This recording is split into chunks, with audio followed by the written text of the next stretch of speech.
Wholeness, beautiful. I'll try that again. Wholeness, beautiful beings. Welcome to Seeds of Silvertree. I'm Rashida Silvertree here, and today's topic is about sovereignty. I'm always a biggest fan. I have a mantra. I found in this beautiful book of stones written by Robert Simmons. He's like in the crystal industry. I would assume it's like $1 billion, $1 trillion industry selling, spiritual gadgets and all the materials, spiritual stuff. It's a very, you want to start a business in the spiritual field, it's past 15 years or so, it's been a booming one. But anywho, so I got this, I was working with, I think it was Moldavite, I think. Anyway, or maybe it was Lapis Lazuli. Maybe it was Moldavite. Anyway, in the book, there is, after each section of the crystal, a description of the crystal. At the very end, it has a mantra, like a daily mantra for the crystal. And it says, I claim my sovereignty. I claim the sovereignty and power of my highest self, and I align myself with my highest truth. I claim the sovereignty of my highest self, and I align myself with my highest truth. I claim the sovereignty of my highest self, and I align myself with my highest truth. In the name of all that is source, right? In the name of all that is God. Okay, that's the popular word. But today's topic, I really wanted to bring this, and I'm actively working on this, because I notice I give a lot of my downtime to staring at, watching a lot of content, but all the while, it is getting better. I am doing a lot more creating and whatnot, with my artwork and a really big project. And I believe by fall, it should be ready to share with all of you guys. I'm really excited.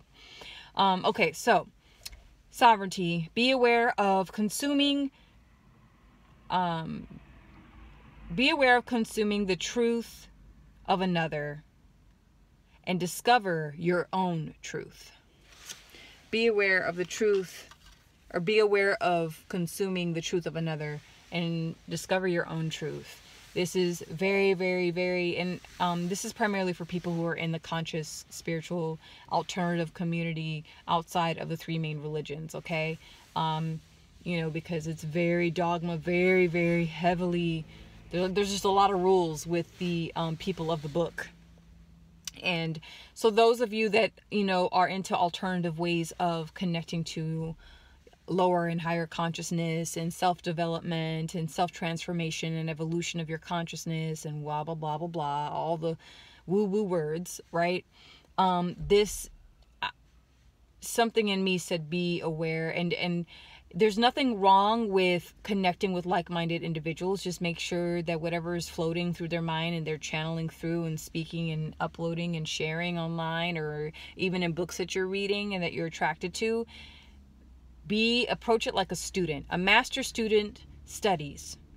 A master student studies the why, studies the definition, compares and contrasts certain concepts, if you will.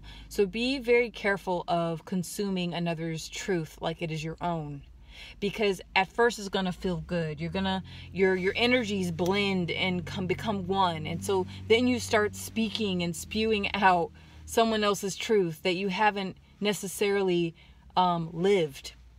You haven't necessarily experienced, but you feel so close and so impacted that you literally take on a whole persona that doesn't belong to you. You have to be very, very, very, very, very careful. There's a perfect example. There's a woman online that off and on I'll check in, and I felt guided to watch a few of her videos recently, and she's onto something, okay? There's truth in a lot of things. Like someone, I don't know if my dad told me this, or someone told me, 90% of what comes out of a person's mouth isn't the truth, but 10% is. So you just have to really know how to filter through 90% of the bullshit. You really do. Just like when you meet a new person and they're like, oh, I'm this and I'm this and I'm that and I'm this and I'm this and I'm that and I'm this. People misrepresent themselves all the time. They end up talking themselves up, to deflect from their worst attributes, right? And I also have this way of looking at things, like things are a lot worse than what, than what's right in front of you, and things are a lot better than what's right in front of you. So it's the, two sides of the same coin. Like, it's not all bad and it's definitely not all good. And that's how I kind of perceive reality in a way. Like, yes, there's suffering somewhere, there's a war going on somewhere, and then somewhere things are abundant and they're peaceful and they're great.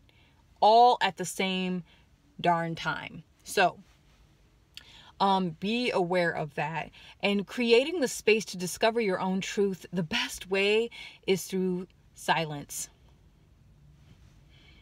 That's the best way. I've done it. I've done silent fasts, or silent retreats for myself. And no, I don't pay $2,000 to $5,000, $7,000. I don't run away to someone else's land or anything like that. I literally unplug my internet, shut off my phone. I do the Edward Casey diet, which is, he did 21 days of just eating apples. And I drink water, and I have a tincture I make, and that's it. And I just sit in silence and I clean. That's it. Really. Silence. You literally, it is a powerful practice. The most simplest ways to discover your inner truths, right, that God places deep inside your core and your soul, you can unlock those through the most simple, but it takes a lot of discipline too. The simpler the practice and the fast, or whatever, the simpler the practice is, the more discipline it's going to take to accomplish the practice.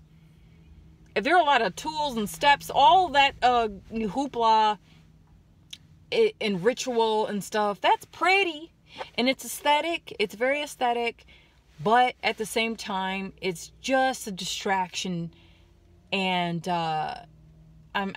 you get caught up in the material part of it. If you're creating rituals, which even in the book, people of the book, okay, Christians, Jews, and Muslims, you guys have rituals. You do. You just don't call them that, but you definitely have rituals, right? Sorry, not sorry. You guys do things during the whole Gregorian calendar, and certain days, and on those certain days, you do specific practices. You eat certain things. You say certain scriptures and certain prayers. That's another subject. I probably won't put it on this channel. But, anywho, you keep the practice simple, because it's just you unifying with the all. All that is, that has been, and ever was, and will be. And we try to give it so many damn names, it's unbelievable. It's God, it's Jesus, it's Allah, it's Yahweh, it's Yeshua. It's God in Hindi. Oh my God, there's thousands and thousands of gods. Paganism, it's just an abundance. It's an abundance of names for this thing, right? No, my God's right. No, your God's wrong.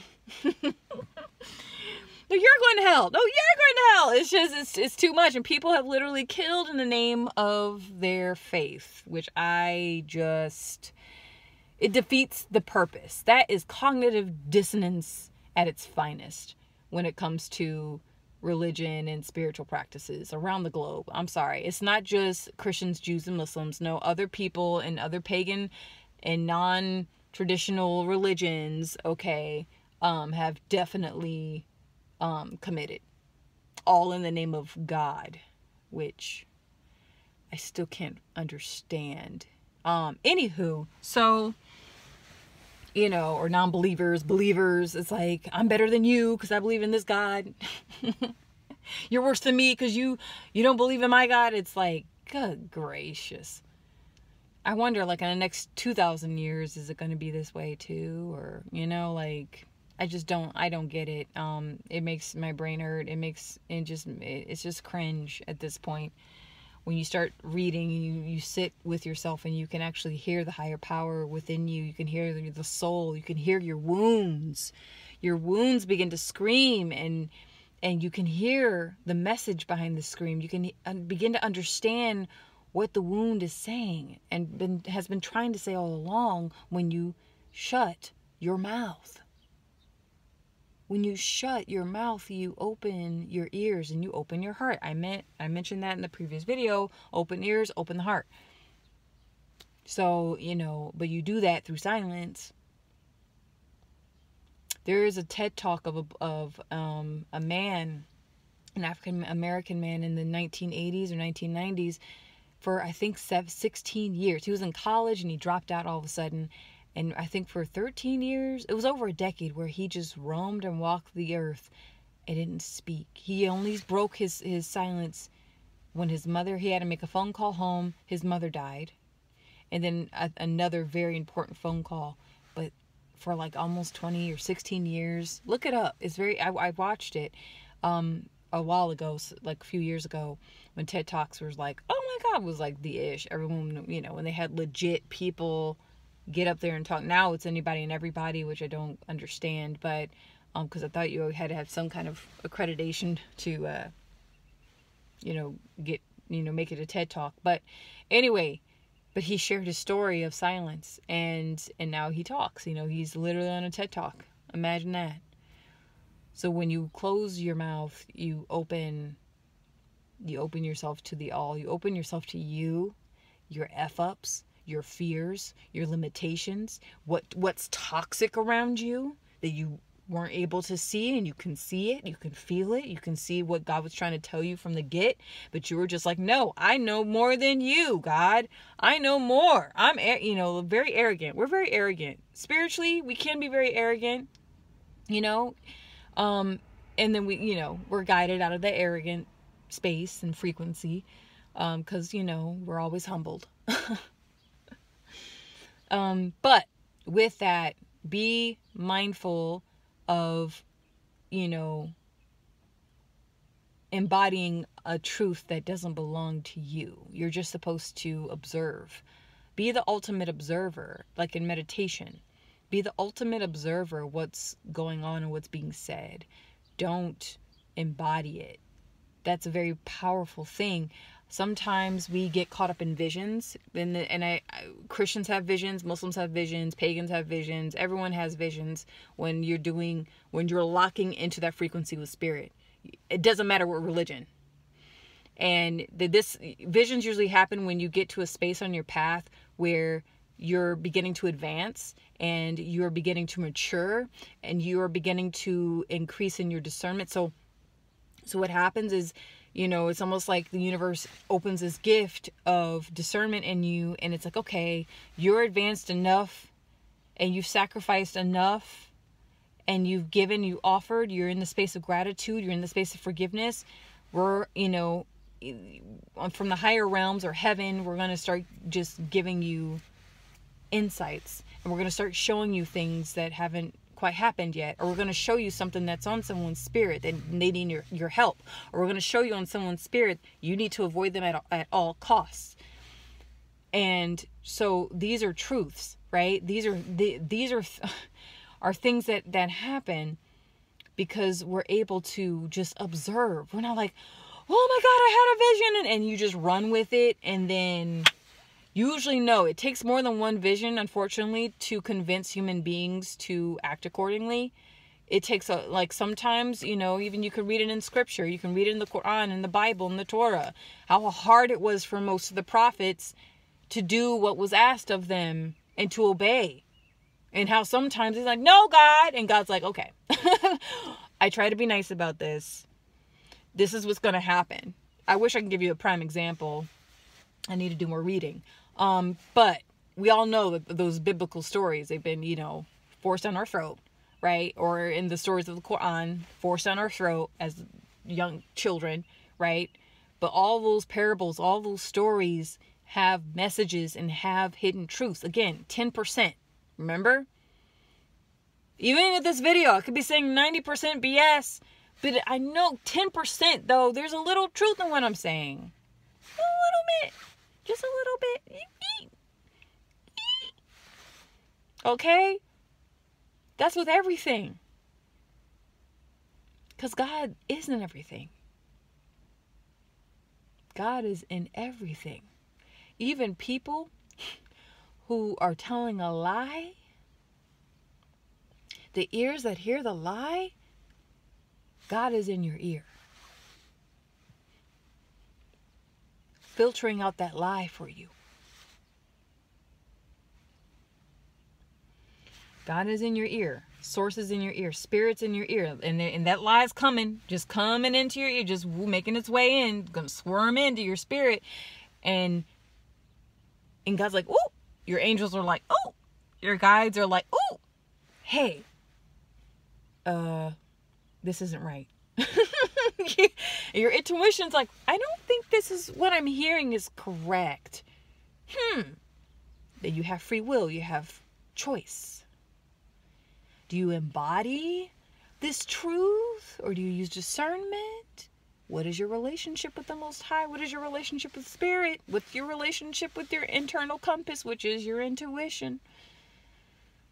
That is all I will share. I will try to make these videos shorter, okay? I can talk and talk and talk. You know, and what's so crazy is when I was a child, I hardly spoke. That's what's most interesting. I hardly spoke. I swear, I did not like speaking. And then I began to sing. And when I sang, that's where I found my voice. It took about another decade or 15 years, but that's where I found my voice. 15, 16 years old, I started singing in front of an audience. I would say I have a decent voice. I'm classically trained, you know. I'm not going to tell you I sound amazing and I sound like crap, okay? If I sound like crap, I'm just going to say, hey, I'm working on it. But I'm not going to be lying to you and saying, oh my God, what happened to my keys? Oh, there. Anyway, okay, that's it. 16 minutes. Next time will be under 15 minutes. I will try. All right, goodbye. Let me know what you think or feel. See ya.